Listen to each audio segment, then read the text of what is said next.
Well, hello and welcome to Knife Delights. Hey, today I'd like to go over Klein Tools. Boy, what a historical company here in the U.S. They made lots of tools for the American worker, mostly electrical. Now, Klein Tools was started by Matthias Klein, and it was established in 1857 in Chicago, Illinois. And he was a German immigrant.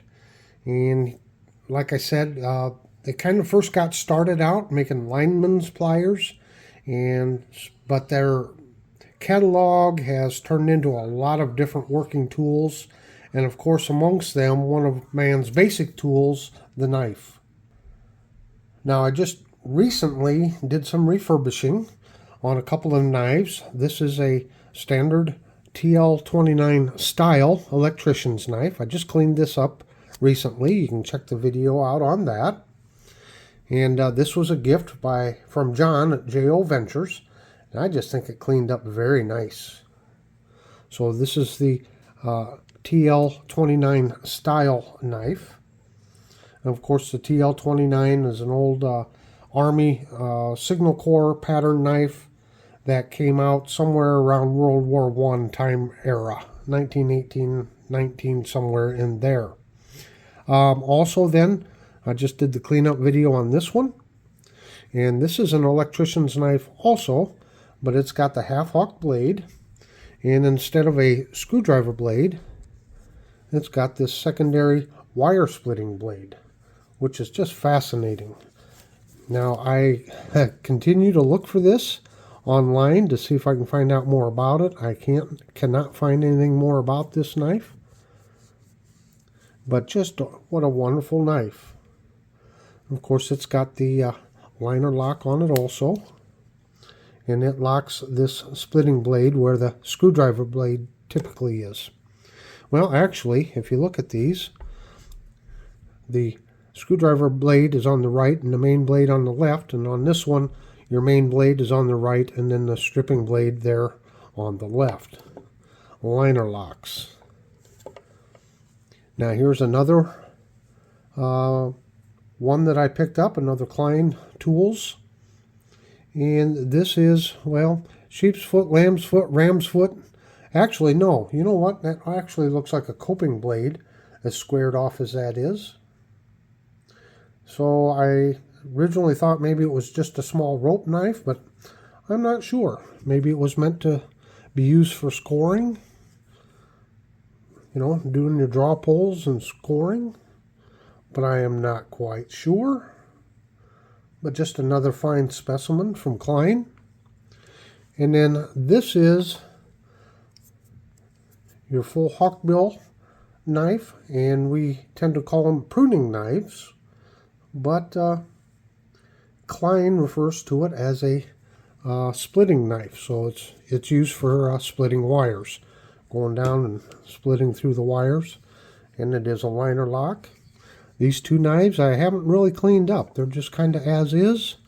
Although looks like there needs to be just a little bit of rust removed there. Now, I have had a problem trying to date these knives. I did find a copy of an email that was posted online, and it was from Bill from Klein Tools trying to explain their dating system. So I'm going to try to read this. I'll put it up on the screen. You can pause it and reading, but it is very difficult to understand their dating system. Also, when we look at the different tang stamps, I cannot find a tang stamp chart that says exactly which tang stamp is from which time period.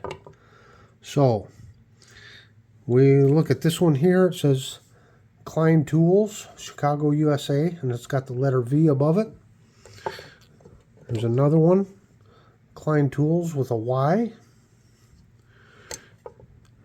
And then this one is Klein and Sons, Chicago, made in the USA, and it's got the letter J above it. And this one here is M. Klein and Sons, Chicago, made in the USA, but there is no letter stamp above it. And it's very confusing here. So let me start out. So this email reads, thank you for contacting Klein Tools with your question about how Klein Tools letter date code tang stamp on our knives is read. Klein Tools began using a letter code on the tang stamp of knives that we made for dating purposes beginning in 1972, and we started that year with the letter I. Then the next letter in the alphabet, J, was used for the next year in 1973, and so on. Klein has made mistakes in our letter code date tang stampings in 1979 by omitting the letter Q, and we skipped on to the letter R. Then another mistake was made in 1997 by using both letters R and J for that year. Once we hit the letter Z in 1988, we started over with the letter A, not with double letter date code tang stamps. Therefore, a Klein knife with a tang stamp letter A date code equals 1989. We are currently at the letter Y, 2012. When we hit the Z again next year, it is yet to be seen what type of tang stamps code Klein Tools will use on knives after the letter Z. Prior to 72, Klein Tools used a 3-letter tang stamp on our knives, though not every knife was stamped and would not have those 3 letters stamped on the knife anywhere. Klein Tools has never used a 2-letter code date stamp. If you have a Klein marked knife that has a 2-letter code tang stamp on it, the knife was most likely stamped that way by a cutlery manufacturer that we contracted to make the knife for us, and we have no information on how that letter code date tang stamp would work, or who the exact contracted knife manufacturer was that made the knife. So as you can see, it is quite confusing. So it is possible this letter Y is from the first run of the alphabet, or it could be from the second run of the alphabet, as after they had went through it once. So this one here, this J, as old as this knife looks like maybe it was made from the original run, and maybe that was their original tang stamp, the M. Klein and Sons. But I'm not sure. I do know one thing, Klein Tools, they're still family owned, 5th generation,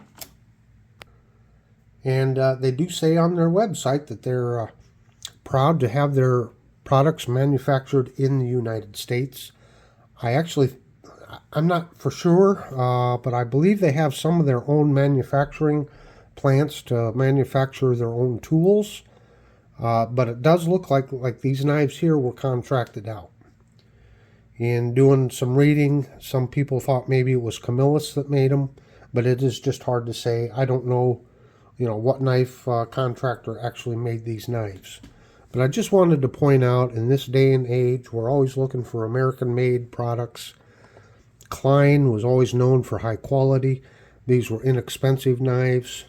These knives were designed to be worked and affordable for the American worker.